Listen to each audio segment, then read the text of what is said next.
Hi ನಮಸ್ಕಾರ friends, welcome back to Namrata YouTube channel. ಎಲ್ಲರೂ ಹೇಗಿದ್ದೀರಾ? ಎಲ್ಲರೂ ಚೆನ್ನಾಗಿದ್ದೀರಾ ಅಂತ ಭಾವಿಸ್ತೀನಿ. ನಾನು ಕೂಡ ತುಂಬ ಚೆನ್ನಾಗಿದ್ದೀನಿ. ಇದು ಬಂದು ಮಂಗಳವಾರದ ಬ್ಲಾಗ್ ಆಗಿರುತ್ತೆ. ಸ್ವಲ್ಪ ಊರಿಗೆ ಹೋಗೋದಿತ್ತು, ಸೊ ಹಾಗಾಗಿ ಲೇಟಾಗೆ ಎದ್ದಿದ್ದೀನಿ. ಒಂದು 7:30 ಆಗಿದೆ ಟೈಮು. ಎದ್ದು ಬ್ಲಾಗ್ನ ಶುರು ಮಾಡ್ತಾಯಿದ್ದೀನಿ. ರಾತ್ರಿಯೇ ನಾನು ಸ್ವಲ್ಪ ನೀರಿಗೆ ಸಿಯಾ ಸೀಡ್ಸ್ನ ನೆನೆಯಿಕ್ಕಿದ್ದೆ.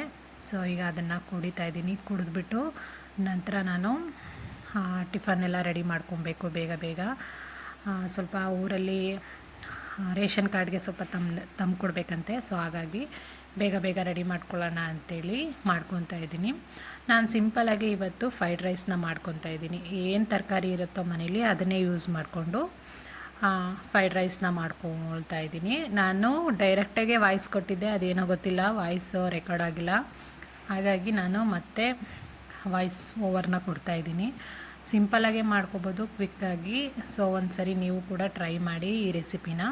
ಸ್ವಲ್ಪ ನಾನು ಆಯಿಲ್ನ ಹಾಕ್ಕೊಂಡು ನಾನು ಕಡಲೆ ಬೀಜನ ಹಾಕ್ಕೊಳ್ತಾ ಇದ್ದೀನಿ. ನನ್ನ ಮಗನಿಗೆ ಯಾವುದೇ ರೆಸಿಪಿಗಾದ್ರೂ ಸ್ವಲ್ಪ ಕಡಲೆ ಬೀಜ ಇದ್ದರೆ ತುಂಬ ಚೆನ್ನಾಗಿ ತಿನ್ಕೊತಾನೆ. ಸೊ ಹಾಗಾಗಿ ಕಡಲೆ ಬೀಜನ ಹಾಕ್ಕೊಂಡು ಸ್ವಲ್ಪ ರೋಸ್ಟ್ ಆದಮೇಲೆ ಶುಂಠಿ, ಬೆಳ್ಳುಳ್ಳಿ ಮತ್ತು ಮೆಣಸಿನ್ಕಾಯಿ ಇದಿಷ್ಟನ್ನು ಪೇಸ್ಟ್ ಮಾಡಿಟ್ಕೊಂಡಿದ್ದೆ, ಅದನ್ನು ಕೂಡ ಹಾಕ್ಕೊಂಡು ಹಸಿ ಸ್ಮೆಲ್ಲೆಲ್ಲ ಹೋಗಬೇಕು ಅಲ್ಲಿವರೆಗೂ ಅದನ್ನು ಫ್ರೈ ಮಾಡ್ಕೊಳ್ತಾ ಇದ್ದೀನಿ. ನಂತರ ಇದಕ್ಕೆ ಉದ್ದುದ್ದಾಗಿ ಹಚ್ಚಿರೋ ಒಂದು 2 ಈರುಳ್ಳಿನ ಹಾಕ್ಕೊಳ್ತಾ ಇದ್ದೀನಿ. ಇದನ್ನು ಕೂಡ ಅಷ್ಟೇ ಸ್ವಲ್ಪ ಕಲರ್ ಚೇಂಜ್ ಆಗೋವರೆಗೂ ಫ್ರೈ ಮಾಡ್ಕೋಬೇಕು, ತುಂಬ ಚೆನ್ನಾಗಿರುತ್ತೆ. ಈರುಳ್ಳಿ ಎಷ್ಟು ಕಲರ್ ಚೇಂಜ್ ಆಗುತ್ತೋ ಅಷ್ಟು ನಾವು ಮಾಡೋ ರೆಸಿಪಿ ತುಂಬಾ ಚೆನ್ನಾಗಿರುತ್ತೆ. ಇಲ್ಲಿ ಸ್ವಲ್ಪ ಕಲರ್ ಚೇಂಜ್ ಆಗಿದೆ, ನೋಡ್ತಾ ಇರ್ಬೋದು. ಇವಾಗ ನಾನು ಇದಕ್ಕೆ ಒಂದು ಮೀಡಿಯಮ್ ಸೈಜ್ದು ಟೊಮೊಟೊನ ಸೇರಿಸ್ಕೊಳ್ತಾ ಇದ್ದೀನಿ. ಅದು ಅಷ್ಟೇ ಸ್ವಲ್ಪ ಸಾಫ್ಟ್ ಆಗಬೇಕು, ಅಲ್ಲಿವರೆಗೂ ಫ್ರೈ ಮಾಡ್ಕೊಳ್ಬೇಕಾಗುತ್ತೆ. ನೋಡ್ತಾ ಇರ್ಬೋದು. ಇವಾಗ ಸ್ವಲ್ಪ ಟೊಮೊಟೊನ ಹಾಕ್ಕೊಂಡು ಅದನ್ನು ಕೂಡ ಫ್ರೈ ಮಾಡ್ಕೊಳ್ತಾ ಇದ್ದೀನಿ ನೀಟಾಗಿ. ಇವಾಗ ಇದೆಲ್ಲ ಸಾಫ್ಟ್ ಆದಮೇಲೆ ನಾವೇನು ತರಕಾರಿ ಮನೇಲಿರುತ್ತೋ ಅದನ್ನು ಹಾಕ್ಕೊಂಡು ಸ್ವಲ್ಪ ಒಂದು 50% ಬೆಂದ್ಕೊಂಡ್ರೆ ಸಾಕಾಗುತ್ತೆ. ನಿಮಗೆ ನಿಮ್ಮ ಮನೇಲಿ ಯಾವ ತರಕಾರಿ ಇರುತ್ತೋ ಅದನ್ನು ಕೂಡ ಹಾಕ್ಕೊಬೋದು. ಆಲೂಗೆಡ್ಡೆ ಕೂಡ ಹಾಕ್ಕೊಬೋದು, ಕ್ಯಾಪ್ಸಿಕಮ್ ಕೂಡ ಹಾಕ್ಕೊಬೋದು, ತುಂಬ ಚೆನ್ನಾಗಿರುತ್ತೆ. ಕ್ಯಾಪ್ಸಿಕಮ್ ಹಾಕ್ಕೊಂಡ್ರೆ ತುಂಬ ಟೇಸ್ಟಿಯಾಗಿರುತ್ತೆ. ಸೊ ನಾನಿಲ್ಲಿ ನನ್ನ ಹತ್ರ ಏನು ಅವೈಲಬಲ್ ಇತ್ತೋ ಅದನ್ನು ಮಾತ್ರ ಹಾಕ್ಕೊಂಡು ಈಗ ಫ್ರೈ ಮಾಡ್ಕೊತಾ ಇದ್ದೀನಿ. ಈಗ ಸ್ವಲ್ಪ ಅದು ತರಕಾರಿ ಬೇಯ್ಕೊಬೇಕಲ್ಲ, ಸೊ ಹಾಗಾಗಿ ಸ್ವಲ್ಪ ರುಚಿಗೆ ತಕ್ಕಷ್ಟು ಉಪ್ಪನ್ನ ಹಾಕ್ಕೊಂಡಿದ್ದೀನಿ. ಬೇಕು ಅಂದರೆ ಆಮೇಲೆ ನೋಡಿಕೊಂಡು ನಾವು ಹೆಚ್ಚು ಕಮ್ಮಿ ಮಾಡ್ಕೊಳ್ಬೋದು.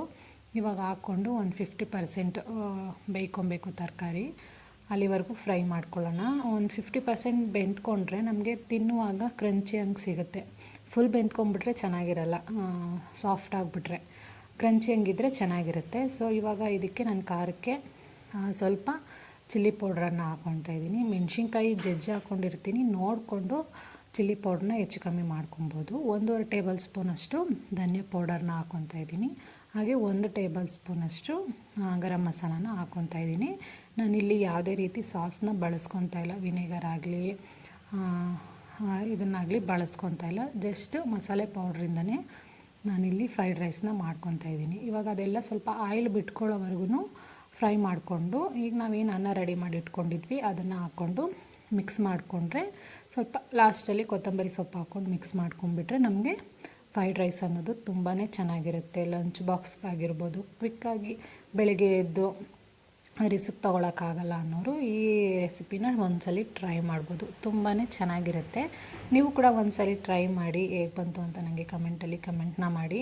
ಸೊ ಇವಾಗ ನೀಟಾಗಿ ಎಲ್ಲನೂ ಒಂದ್ಸರಿ ಮಿಕ್ಸ್ ಮಾಡ್ಕೊಂಬಿಟ್ರೆ, ಇಲ್ಲಿ ನೀವು ಉಪ್ಪನ್ನ ನೋಡಿಕೊಂಡು ಹಾಕ್ಕೊಬೋದು. ಸಪ್ಪೆ ಇದ್ದರೆ ಹೆಚ್ಚು ಕಮ್ಮಿ ಮಾಡ್ಕೊಬೋದು. ನನಗೆ ಸಾಕು ಅನ್ನಿಸ್ತು, ಸೊ ಹಾಗಾಗಿ ನಾನೇನು ಹೆಚ್ಚು ಕಮ್ಮಿ ಮಾಡ್ಕೊತಾ ಇಲ್ಲ. ಜಸ್ಟ್ ಇವಾಗ ಮಿಕ್ಸ್ ಮಾಡ್ಕೊತಾ ಇದ್ದೀನಿ ಅಷ್ಟೇ.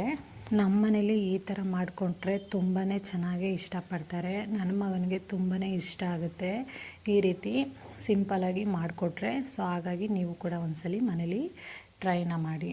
ಸೊ ಇವಾಗೆಲ್ಲ ಮಿಕ್ಸ್ ಮಾಡಿಕೊಂಡೆ ತುಂಬಾ ಫ್ರೈಡ್ ರೈಸ್ ಅನ್ನೋದು ನಮಗೆ ರೆಡಿ ಆಗೋಯಿತು.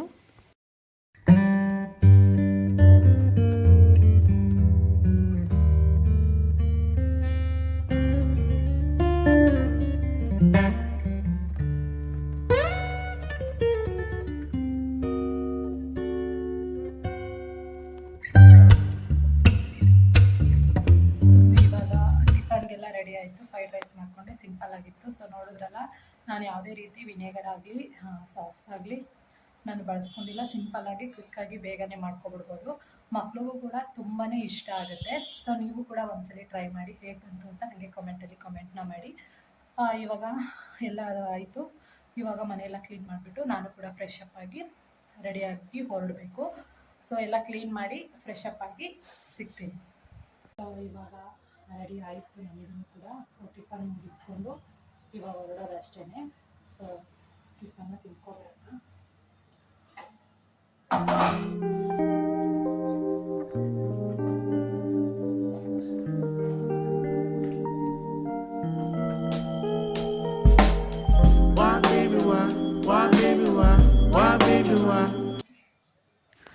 ಇವಾಗ ನಾವು ಕೂಡ ತಿಂಡಿ ಎಲ್ಲ ಮುಗಿಸ್ಕೊಂಡು ಇವಾಗ ಹೊರಡ್ತಾ ಇದ್ವಿ.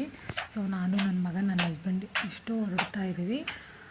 ತುಂಬಾ ಟ್ರಾಫಿಕ್ ಇತ್ತು ಇವತ್ತು, ಏನೋ ಗೊತ್ತಿಲ್ಲ, ತುಂಬಾ ಟ್ರಾಫಿಕ್ ಇತ್ತು. ನಾವು 11:30 ಬಿಟ್ಟಿದ್ದಕ್ಕೆ 2 ಗಂಟೆ 2:15 ಆಯಿತು ನಾವು ಊರಿಗೆ ಹೋಗುವಷ್ಟರಲ್ಲಿ. ಸೊ ವೆದರ್ ಕೂಡ ತುಂಬಾ ಚೆನ್ನಾಗಿತ್ತು, ಚಿಲ್ಡ್ ಆಗಿತ್ತು, ಮಳೆ ಬರೋ ಥರ ಇತ್ತು. ಬಟ್ ನಾವು ಮನೆ ಹೋಗೋವರೆಗೂ ಮಳೆ ಏನು ಬಂದಿಲ್ಲ. ಸೊ ನೋಡ್ತಾ ಇರ್ಬೋದು ವೆದರ್ ಎಷ್ಟು ಚೆನ್ನಾಗಿದೆ ಅಂಥೇಳಿ.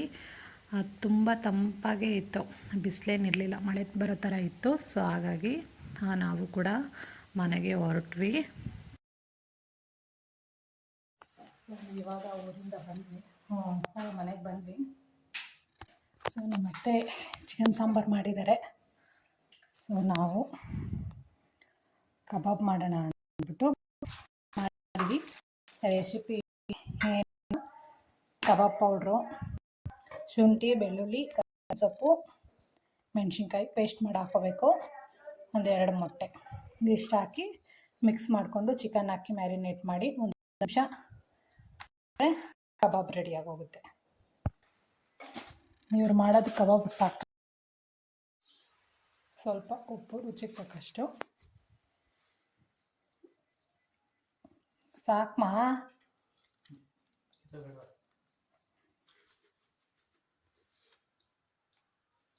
ಯಾಕೋ ಕರೆಂಟು ಹೋಗೋದು ಬರೋದು ನಿಂತೆ ಗೈಸ್. ಈಗ ಇದನ್ನು ನೀಟಾಗಿ ಮಿಕ್ಸ್ ಮಾಡ್ಕೊಂಡು ಚಿಕನ್ ಹಾಕಿ ಮ್ಯಾರಿನೇಟ್ ಮಾಡಿ ಮುಗಿದೋಯ್ತು.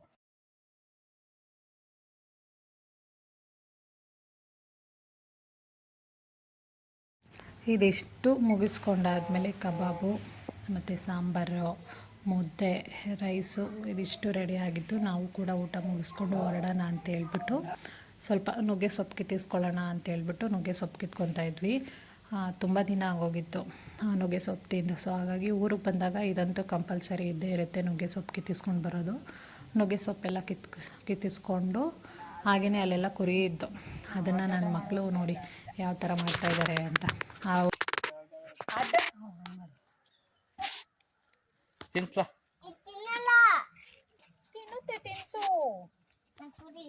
ಇಬ್ರು ನಾನು ತಿನ್ಸಿ, ಇಬ್ರು ಒಂದು ತಿನ್ಸಿ. ಮುಂದಕ್ಕೆ ಬಾರಿ, ಹಂಗೆ ನೀನು ಬಾರಿ ಮುಂದಕ್ಕೆ. ಲಲ್ಲು ಹಾಗೆಯೇ ಸ್ವಲ್ಪ ಕಾಯೆಲ್ಲ ಖಾಲಿಯಾಗಿ ಹೋಗಿತ್ತು. ಸೊ ಕಾಯೆಲ್ಲನೂ ಸ್ವಲ್ಪ ಸುಲಿಸ್ಕೊಂಡು ತಗೊಂಡು ಹೊರಡಬೇಕು. ಟೈಮ್ ಕೂಡ ಆಗಲೇ ಟೈಮ್ ಆಗೋಗಿತ್ತು, ಟೈಮ್ ಕೂಡ ಆಗೋಗಿತ್ತು ಆಗಲೇ ಒಂದು 5:30 6 o'clock ಆಗೋಗಿತ್ತು. ಸೊ ಇವತ್ತಿನ ಬ್ಲಾಗ್ ಕೂಡ ಇಷ್ಟೇ. ನಿಮಗೇನಾದರೂ ಇಷ್ಟ ಆಗಿದರೆ ಲೈಕ್ ಮಾಡಿ, ಶೇರ್ ಮಾಡಿ, ಕಮೆಂಟ್ನ ಮಾಡಿ. ಹಾಗೆ subscribe to Namrata Mahesh blog. Next ಯಾವ ಥರ ವಿಡಿಯೋ ಬೇಕು